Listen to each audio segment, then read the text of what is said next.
Assalamualaikum warahmatullahi wabarakatuh. Alhamdulillah kita dapat berjumpa kembali pada kesempatan ini. Saya Bustami Narda mendoakan kembali kepada Allah Subhanahu wa taala, Tuhan Yang Maha Esa. Semoga kita seluruhnya berada di dalam lindungan Allah Subhanahu wa taala, Tuhan Yang Maha Esa. Sahabat BN yang berbahagia dimanapun berada,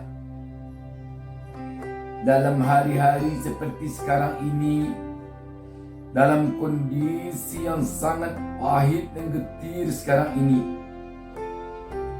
memang rasa gelisah, galau, susah, panik, dan bahkan putus asa telah bercampur baur. Hari-hari kita melihat kasus COVID bagaikan gelombang ombak besar yang tiada henti-hentinya. Hari-hari kita menyaksikan kehidupannya semakin parah. Rakyat pedagang kecil yang sehari-hari berjualan pecel lele, yang sehari-hari berjualan bubur ayam, mie ayam, nasi goreng, yang sehari-hari berjualan nasi uduk, warteg, nasi padang di pinggir-pinggir jalan, yang sehari-hari berjualan kopi di warung-warung kecil, sekarang terpaksa berhadapan dengan petugas protokol kesehatan, karena di satu sisi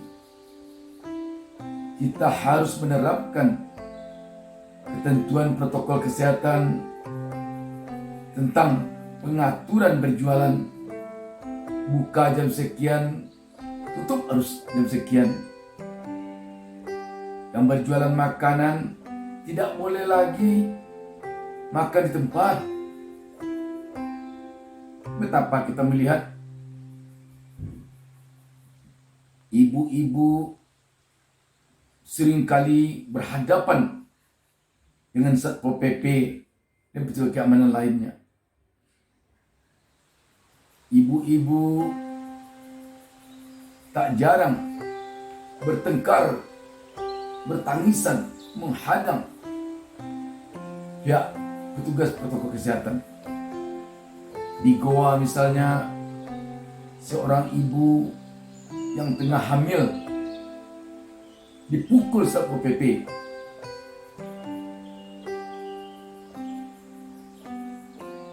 Bersama suaminya. Ada juga tukang bubur yang harus membayar denda 5 juta karena melanggar protokol kesehatan.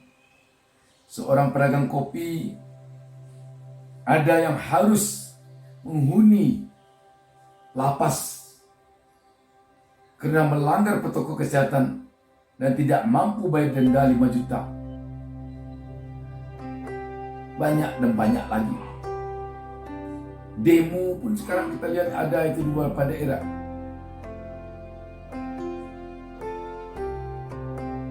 Memang ini kondisi yang sulit yang harus kita hadapi sekarang ini. Kita berhadapan dengan perut.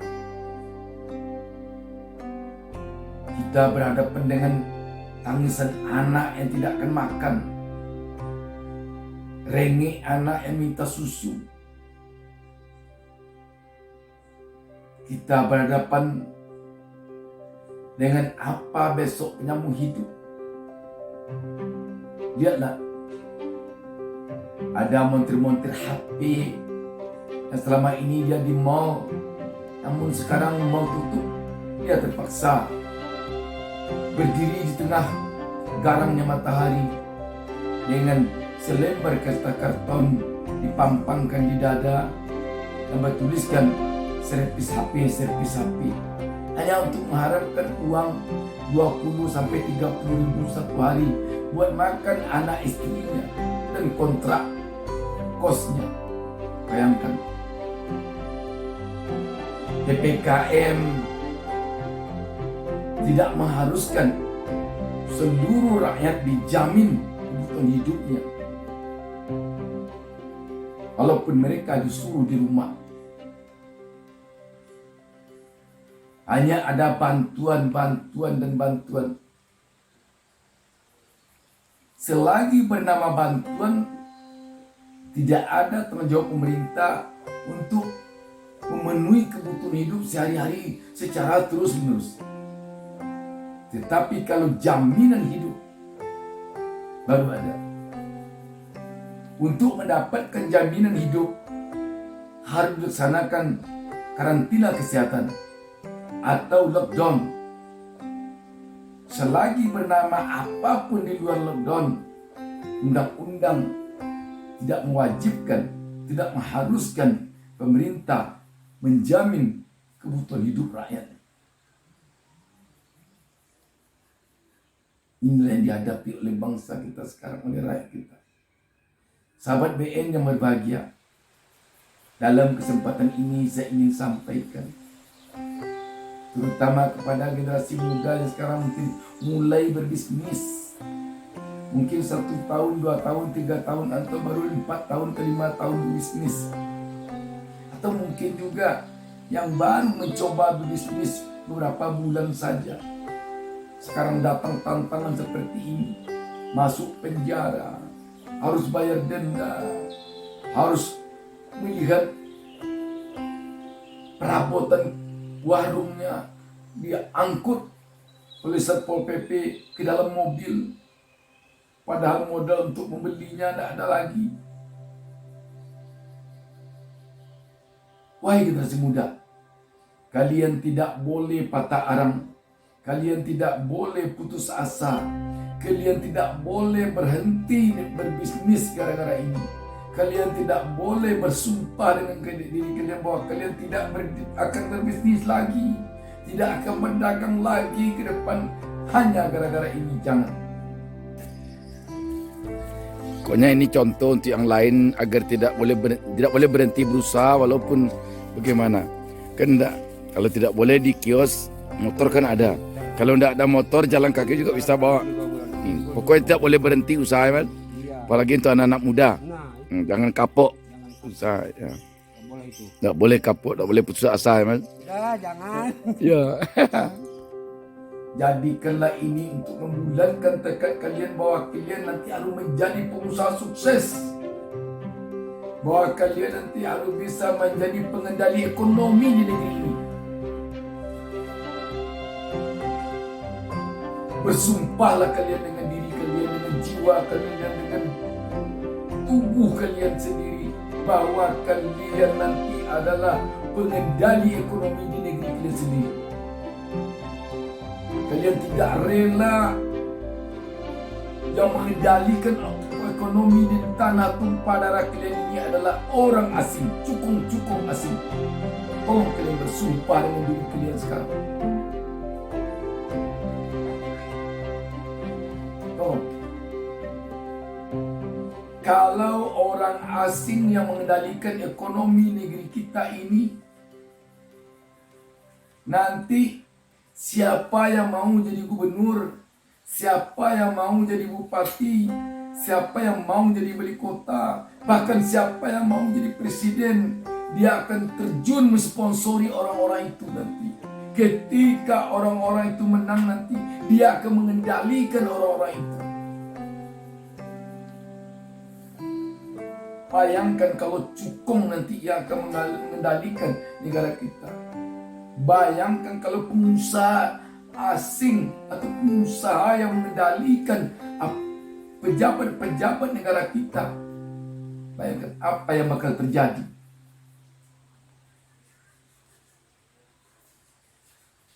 Dia nanti akan bisa membeli undang-undang untuk membuat satu undang-undang yang menguntungkan dia, yang menguntungkan bisnisnya secara pribadi. Dia akan bayar sekian triliun, dia akan bayar sekian ratus miliar. Bahkan hanya untuk satu pasal saja dia mau bayar untuk mengendalikan. Dan kalau orang asing nanti yang mengendalikan perekonomian bangsa kita, dia akan mau nanti membiayai sekolah aparat-aparat kita, membiayai sekolah anak-anak pejabat kita,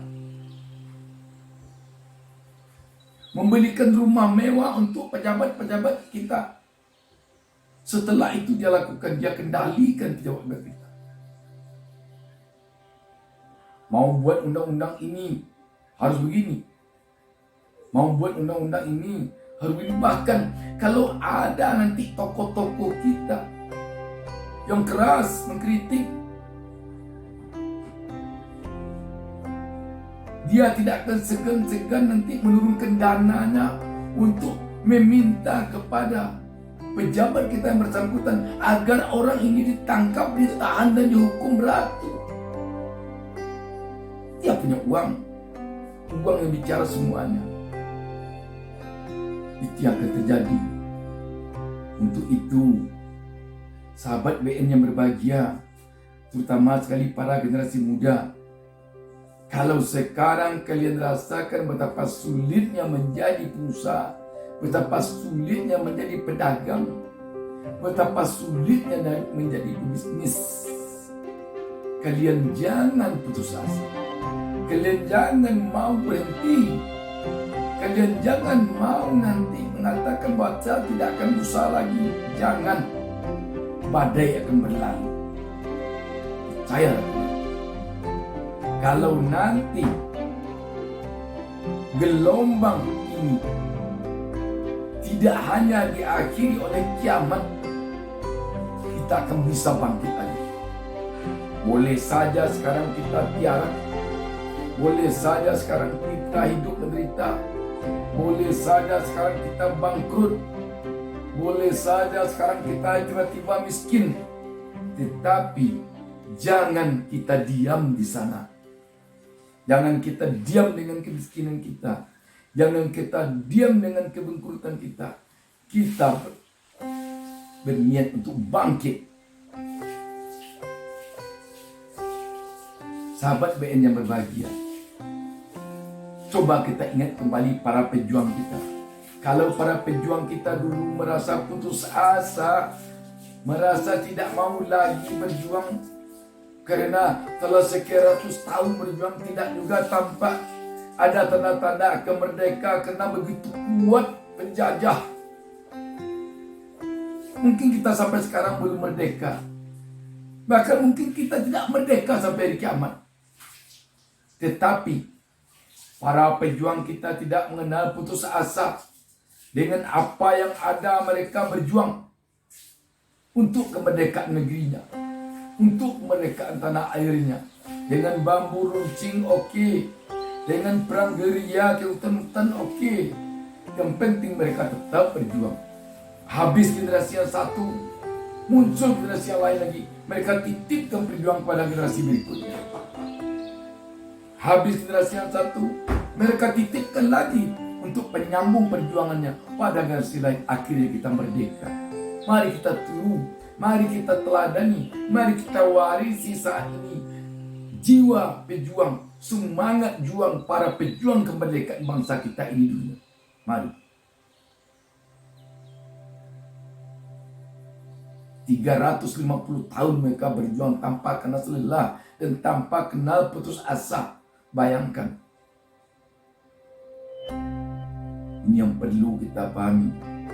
Maka sekarang ini, kalau memang kita hidup miskin, kalau memang kita harus menderita, kalau memang kita harus susah, kita hadapi ini. Sabar kita. Tetapi sabar bukan dalam artian berhenti. Sabar kita untuk mengambil strategi bagaimana ke depan kita bisa bangkit lagi menjadi pengusaha sukses. Dan Ingat, Indonesia nanti akan sejahtera apabila 2% dari penduduk Indonesia ini nanti menjadi pengusaha, minimal 2%. Kalian generasi muda harus capai itu. Kalau kalian generasi muda setiap nanti tamat kuliah, setiap tamat sekolah, mendaftar jadi pegawai negeri, bangsa kini akan begini terus.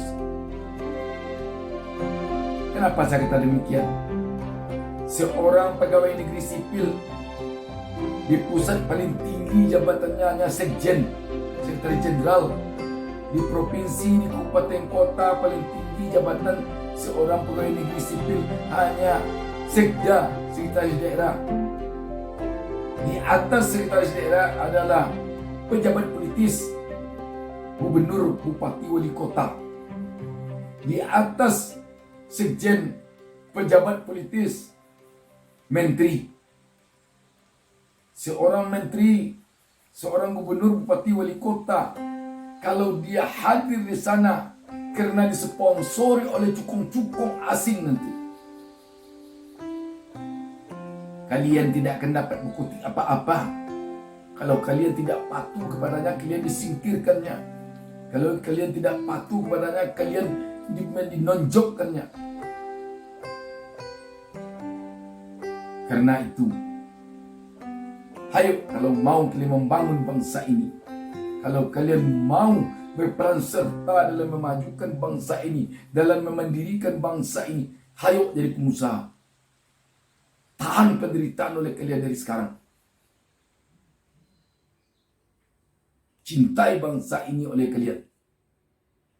Bersumpahlah kalian dengan hati kalian sendiri, dengan diri kalian sendiri, bahwa kalian menjadi seorang pengusaha tidak akan menganiaya bangsa kalian.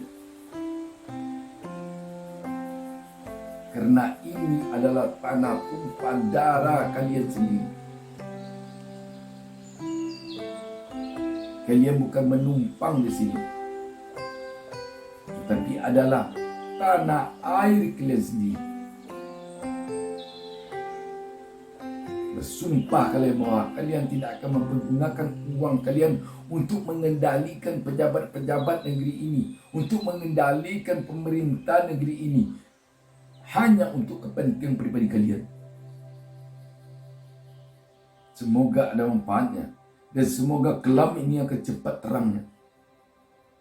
Semoga yang namanya virus corona ini cepat pergi.